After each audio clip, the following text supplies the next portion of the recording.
Awesome. All right. We are going to get started here for our second Class Intercom Zoom webinar, and excited to have, as you guys can see here, the Litchfield business marketing class teacher, Mr. Wittrock. Justin is up in Minnesota, and excited to have you on today, Justin.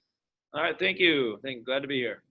Absolutely. I'll go ahead and stop sharing here and just kind of have you tell a little bit about yourself and what all you do at Litchfield High School. Well, I came here about 13 years ago, and at that time, I became the only business teacher in the high school. So obviously had to begin wearing a lot of different hats. So I teach everything from video production to computer programming to accounting to business law, intro to business, sales and marketing. So I teach a little bit of everything here. And I really, in the last year or so, last 3 or 4 years, my marketing class has really taken more of a turn towards focusing on the social media marketing side of it, as far as how we really try and learn and kind of a lot of the projects that we do. But then obviously we do also do normal standard marketing plans and talk about those as well. Cool. And that's probably pretty common at most schools, right? Is, wearing several different hats, and this is just one kind of part of your day. Why don't you describe a little bit more about the business marketing class and the kind of the story, how we connected through Darren and how you just kind of ran with this and then the process before, and then we'll talk about it afterwards and some of the pain points you had and a lot of the stuff we covered in the case study, but it's always good to kind of refresh that for those that haven't read that. Absolutely. I've got 2 classes that we do a lot with social media for. I have intro to business class we call Intro to the Dragon's Den, where the class runs our school store. So we have a Twitter account, a Instagram account, and we have a Snapchat account now for our school store. So our students run that. So to promote the different things that we do, I have them split up into groups, and one of the groups is our social media marketing.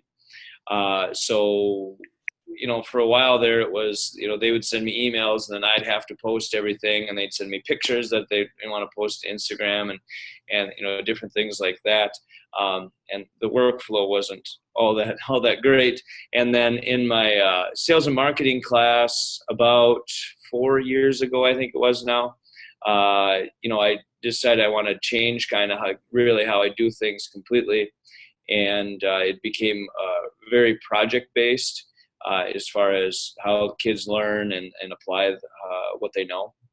And we just started, I talked to our athletic director, who was Mike Sundin at the time, and we just created a Dragon activities page or Facebook account. And we started getting into creating posts, advertising the different activities coming up. You can see right there, that's one for last night's game. That's our, you can see our Facebook account. So the kids, we do have a person in town that takes a lot of great pictures for us, and then he allows us to use them. And then the kids do some editing, and they add some text, and then they have to come up with the content for the post also. And we started doing a lot of that. And then, every once in a while we get different videos that the students put in there. And you can see we've got a very active FFA chapter. Okay, and we got a kid in there that does a lot of that stuff too. So one of the main thing was we had to make sure we hit all the activities, and we've done a pretty good job of that. So you can see there's a video, a gymnastics girls video, just getting to know the athletes.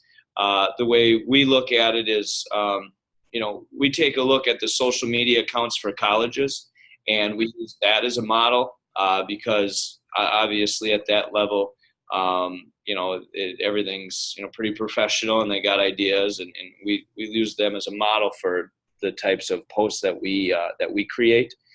So this activity, obviously, you get into the winter and you got, we got hockey, we got boys basketball, boys hockey, girls hockey, we got gymnastics, we got robotics, we got FFA, we got wrestling, we got speech, we got dance, we got swimming, so we got kids making posts for all of these different things. And, so my inbox is just getting flooded by kids sending me stuff. And I'm trying to sort through it and, trying to post it and then trying to get the timing of it, when they, so it just became, it became a little bit overwhelming on my end. It was great. The kids were excited and they were doing a lot of great stuff. And that just continues to get better. And it allows me to teach a little bit of graphic design concepts in that as well. So it's, but, the workflow was just a little bit overwhelming for me because, I'd spend an hour just trying to sort through things, all the emails that would come in and then trying to post them. And right. And that's where, you mentioned Darren Swenson. He's our tech integration, and he's teaches in the high school, associates in the high school. He came across Class Intercom, and then he connected with you, and he said because through conversations with him, I talked about how the workflow was just getting to be a little bit much, and he found you guys, and then he put us in contact with each other, and since then it has made my life 1,000 times easier. And then it's also empowered the kids a little bit too, because we're trying to also develop. We're trying to get more students to post to our district Twitter and Facebook account also. So we're trying to work through that and get kids that are interested, and we're kind of off to a slower start on that. But when we talk about trying to promote our district through the eyes of the kids is probably the best way, because us telling our story, this from the teacher's perspective is good, but I think when you're trying to choose, where do you want your kids to go, if you can see it through the eyes of the student, that's going to be more powerful.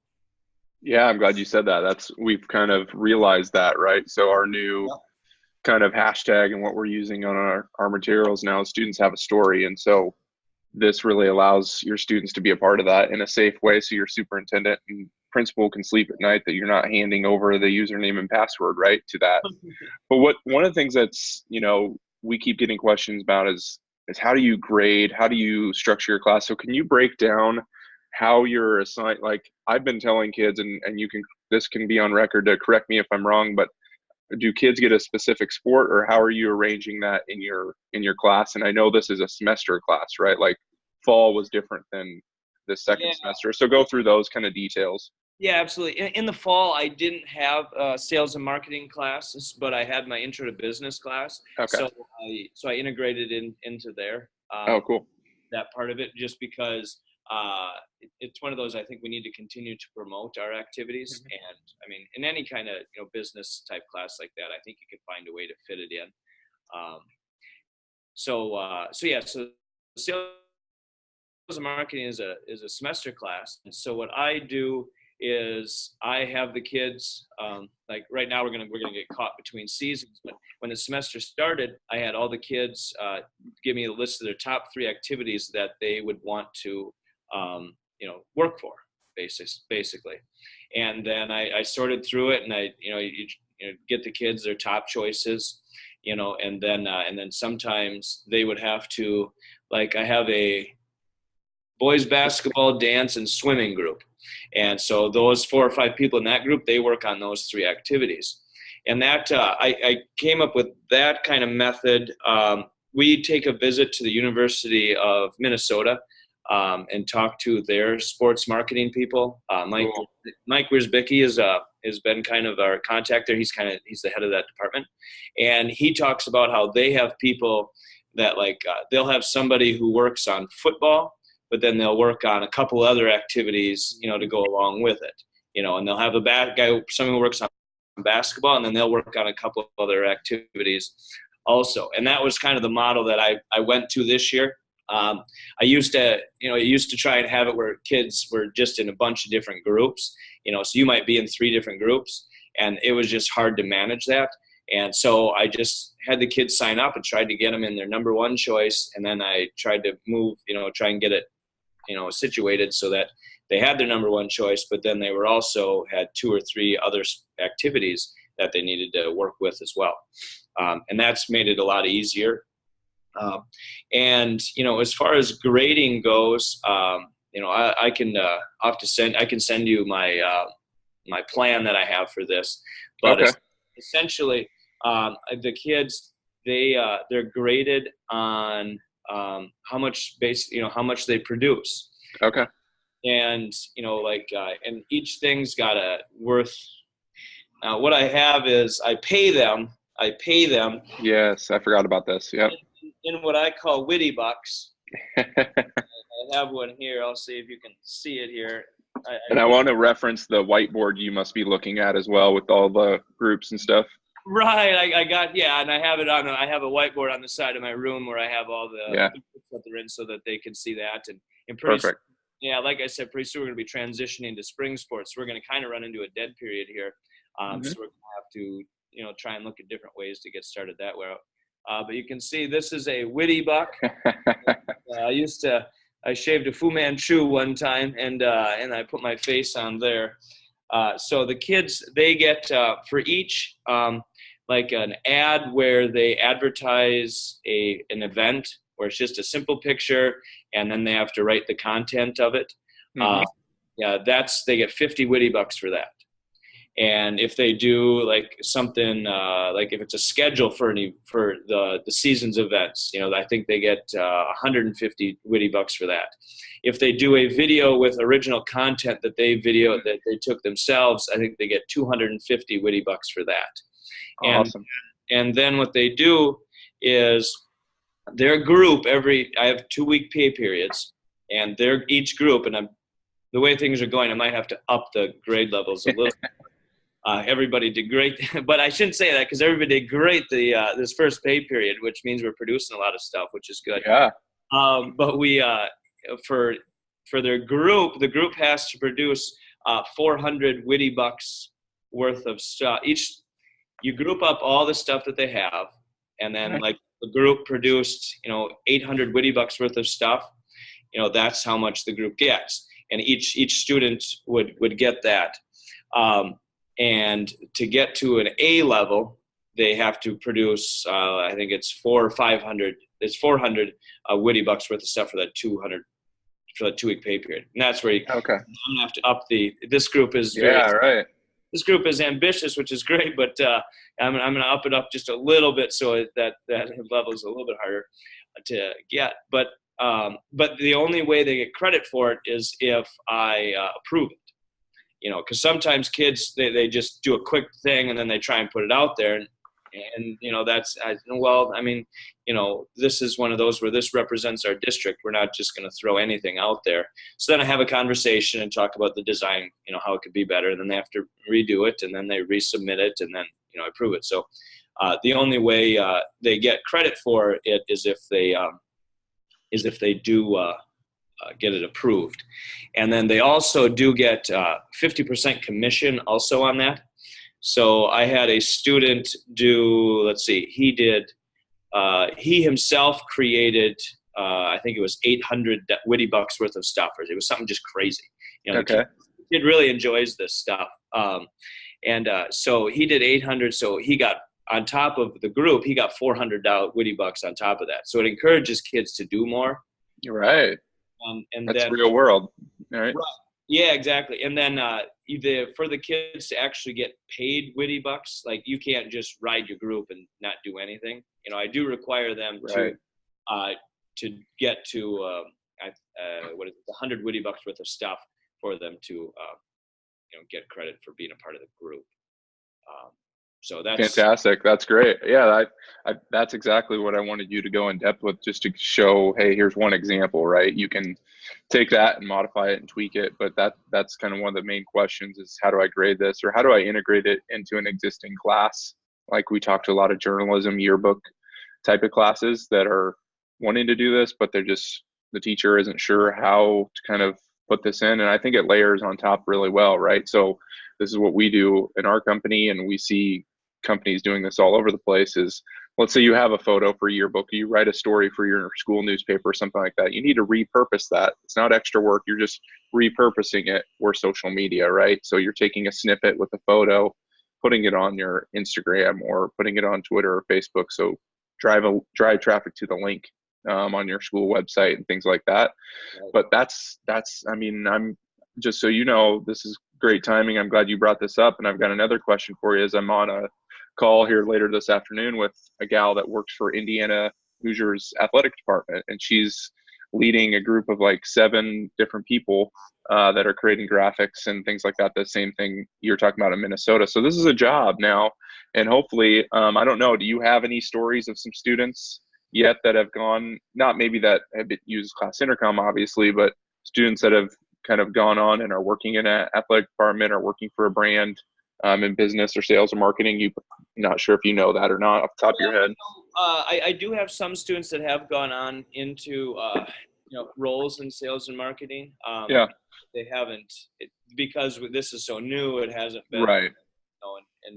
But it is one of those things where kids have really gotten an interest in it, and if it's not the marketing part, it's I've had a couple kids interested in just the sports management in schools as well. So we've definitely seen I think some interest peak a little bit, because when we go on the visit to the University of Minnesota, you walk around and listen to the people talk, and it's like this guy is I didn't know this career existed. When I was right. It didn't. Right. And things are definitely changing from that aspect. And then one other little thing I did want to hit on was I do also have penalties. Like if they don't get an ad for one of the events that we miss, I do have a penalty for them of 25 Witt Box. And then I also build it in where if you're I phrased it as conduct detrimental to the class, a distraction, because the way it works is the first half of my class period, and sometimes we do have to take a whole class period, but the first half we work on the activity department stuff. And then the second half, then I go through content, because we still got to cover, marketing principles and things like that. So when we're covering content, and if they're being a distraction, things like that, or they're not really holding up their end of the bargain, then I do impose penalties from that standpoint too. So it's I like that. Yeah, a little bit of a tool as far as that goes too.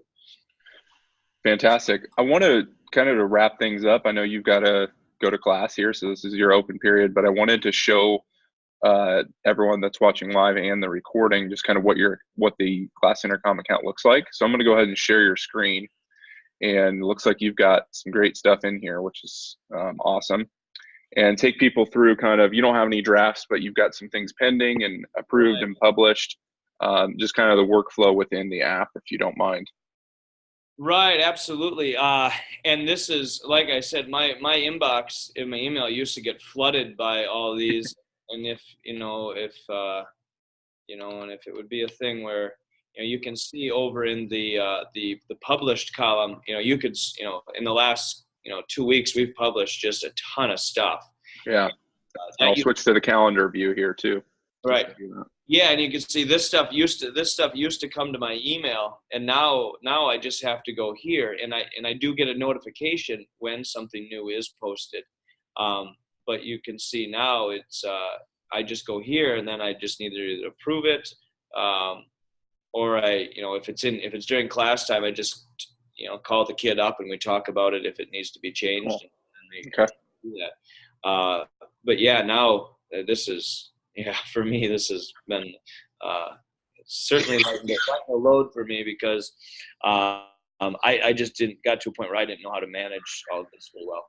And now it's just real streamlined. And I mean, the kids can see if something's been approved. Sometimes, something will sit in pending, and all of a sudden I'll get an email from a student, saying, "Hey, Mr. Wittrock, you gotta make sure that you approve you gotta approve my post." Like that one on top, the throwback to the middle school knowledge bowl days of those kids. Okay, that's one that was set to post. See, and this is another thing. What is it? That was set to post this morning at 8 o'clock. Oh, yeah. I made No. you.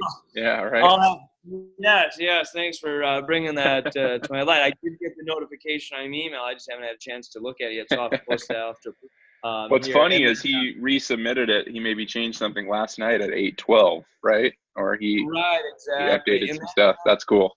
Yeah, that's kind of nice when you can kind of see that the kids are working on it. And then we've been doing a better job of doing the label this post. The Yeah, that's labeling what I I've was going to ask created. you. Yeah, I've created a label for all our activities, Yeah, and cool. what it allows me to do then is it's easy to print off a report showing Hmm. all the activities that we've hit, Yeah, and then we can sweet. kind of see. Right, and then this is another thing that's helped. It's helped too is I can print off a report like this, and then I can go through and see which kid is how much each kid is Yeah, created. yeah, you see And the that's. author. Yep, yeah. So you can see the author there, and then that allows me to, as far as grading, I can just print it off and go through it quickly, as opposed to, going through Facebook or Twitter and trying to sort through and figure out what date everything happened. And so this has helped with the grading workflow as well. Awesome. We got a question from Kayla. She's a marketing gal down in Louisiana, and they have an athletics department that does this as well. And she's interested in what the program the students are editing and doing graphic design with, and what you're using there. Right, absolutely. That's a great question because Hmm. I also do teach graphic. I teach graphic, two sections of graphic design this semester also. And last year we did buy a license for Photoshop, and Okay. that's sweet. But it just gets to be there's so many tools that you can use that we don't use, and those are the ones that I think make it more expensive. Yeah. So we use a free program. It's called Pixlr, Yeah. PIXLR.com. I'll It, pull that up. I've heard of that. yeah, we use Pixlr, and then this is what we use. And you scroll down and go to the editor And on you can the. just launch the web app there. Yeah, it's a web app, and it's Sweet. and you can save it to their cloud. It's a Google login, so Okay. you can log in that way. And you're going to Canva as far as Yeah, some of this is our Canva account. I would highly recommend Canva as well. We've been having a lot of fun with that. yeah, absolutely. And the nice thing about Canva is it gives you the dimensions already, Yeah. and then Yep. you can your stuff. And but as far as creating and editing the actual photos, you can't do that in that. Pixlr is a great tool for that, and it's free. Right. You can it's got layering functions, and you can cut things out, and you can just if you can just go through, you can see all the things that my students have done, what it's Right. capable of. And I look through it. Basically, everything we were doing in Photoshop, we were able to do in Pixlr, and it's free. So obviously that makes things easier. It's just a green overlay, and Yep. then and then as far as the font that we use for the Go Lich, and Yeah. that's our hat that we try and use. Cooltext.com Okay. it is a good tool for that. Okay, and it's free. It's just a text creator. And then when you download it, it downloads it as a PNG, so it's got a transparent background also. Okay. Cooltext.com. Yeah, and you can choose styles, and then once you go into the styles, you can change the font types and things like that. Some of them are, a little bit gaudy, but Yeah. when you go in and change the font for it, you certainly can use that. But those have been tools that we've used a lot, and you can see, obviously with the vignette feature around that, and then the Jordan Green up there that was done in Cool Text, and that we forgot to put hashtag Go Lich on that one. I wasn't gonna say that on that, but I was going to say you guys have done a great job as we follow you guys, right, in being very consistent with the brand. Hashtag Go Lich is basically on every promotional thing about an event, Right. which I think is key, right? And then putting it in the copy as well when you go through your feed. So Right, and that's one thing that we've really tried to emphasize whenever kids, try and post stuff. Student council, if they're trying to get information out, on, they have a Twitter account, make sure you use the hashtag #GoLitch so it's Yeah. easy to find. Fantastic. Well, if there aren't any other questions, we'll go ahead and wrap things up. Any maybe kind of last words, Justin, just from a teacher standpoint, kind of advice or thoughts, kind of on implementing and integrating this? And now that Uh, you kind of look back, what would you do differently, or what would you tell yourself if you would kind of go back, or maybe there's nothing? I don't know. right. Well, I guess, if I were to go back, I would just say, boy, I wish I'd have done this earlier. But it's one of those things where at the time when I started doing it, there were some days when it was just, trying to figure out how to do what we were doing. It wasn't easy, and there's still days when it just trying to work through things, and get kids to make sure we're looking at creating different stuff, and it's nothing easy. But I remember when Darren and I kind of came up with this whole idea on like a Tuesday, and I just jumped in with both feet and I implemented the next day and said, well, let's just see how it goes. Yeah. And that's the main thing and there are going to be days when it's just not going to look good. Like any other lesson that you teach, some days it just doesn't go well. But I think now that we've obviously with the use of Class Intercom, it's made our workflow much more efficient.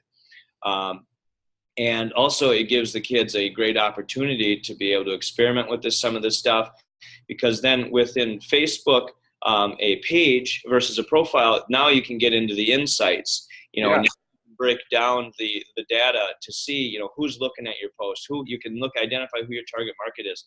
So with Facebook, because insights and really there's Twitter analytics also is another great place to go, where if you're looking for your analytics on your Twitter account, they it breaks it down, and obviously, and that's free too, but it just takes the marketing stuff to a deeper level when, we can talk about the theory of, looking at, who your target market is and how things perform. And, and some of those videos, you see on there, wow, it's got, 8,000 views. Well, you can look at Facebook and say, well, the average view is like 7 seconds on a 2-minute video. And it's like, all right, let's look what percentage actually followed through to the 1 minute mark at least. Yeah. So you can get deeper in there. It's just I think from that standpoint, it's just such a great thing, and just go for it. Cool. And I love that. I'm going to piggyback off that is getting kids to understand. We're big on kind of saying getting kids to understand to create purposeful content for someone other than themselves. And so you're giving them that opportunity, and then to go the next level and say, we're not just pushing graphics to push out graphics and pushing out video just to do it. There's a reason. We're trying to provide value to our community, our patrons, alumni, and things like that. And then looking at it and going, is this what they want to see? Should the 2-minute video just be 30 seconds, or should it, just like today at school, had a kid like do a boomerang of a thumbs up because they're out at 2 o'clock, and it just loops on Twitter, right? And just having fun with a boring announcement about getting out at 2 and making it into a funny video for the kids, and to engage them on those platforms too, and just making social media fun, right? That's the whole idea.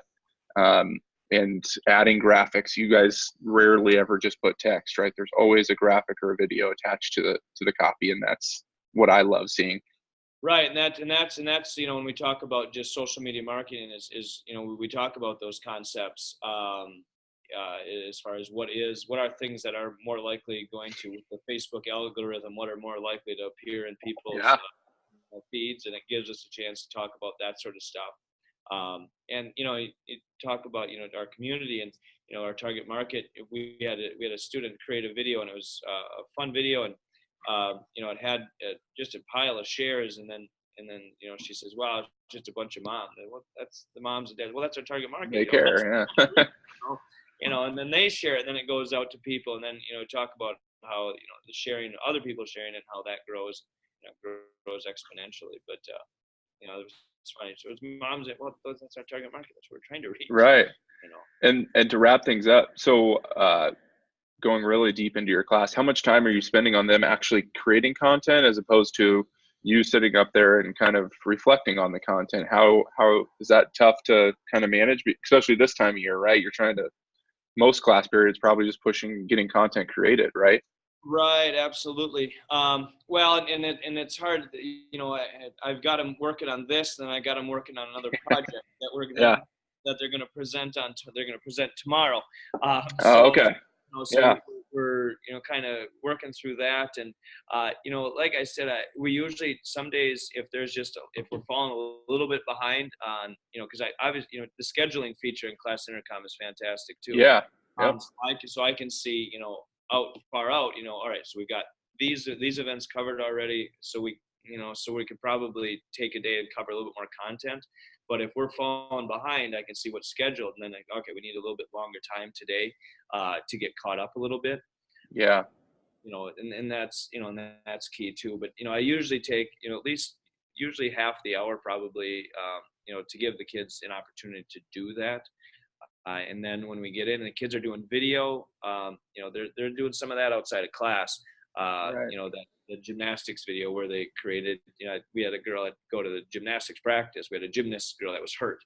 I mean, Yeah. she was had her in class, so she said she'd take the video during that. But so yeah, I try and get, they'll say when they get something done, a lot of times they'll say, Miss Wittrock, I shared, I posted something. So then I'll go to my computer, I'll look at it, and as I'm walking around, I kind of observe what kids are doing. Yeah. And we talk about, and then obviously as far as the content that gets posted, beforehand we talk about kind of the types of language we want to use. Obviously use the hashtag, we try and, instead of saying the Litchfield boys basketball team, just say the Go Litch boys basketball team, so we can keep it a little bit more concise and that as well, and still include our hashtag and everything also. Fantastic. You're ahead of the curve, Justin. We hope that we can just get schools across the country kind of doing this, or if they are, just that we can hopefully help them and just give kids this opportunity so that they can be better prepared for a future job that probably doesn't exist today, right? Learning how to write and communicate, create graphics and things like that. It's exploding. So thank you for what you do. Yeah, thank you. Awesome. All right. We'll go ahead and wrap things up here. I'll turn off the recording. We'll get this posted. And thanks again, everyone, for joining us. If you watch this live or the recording, have a great day.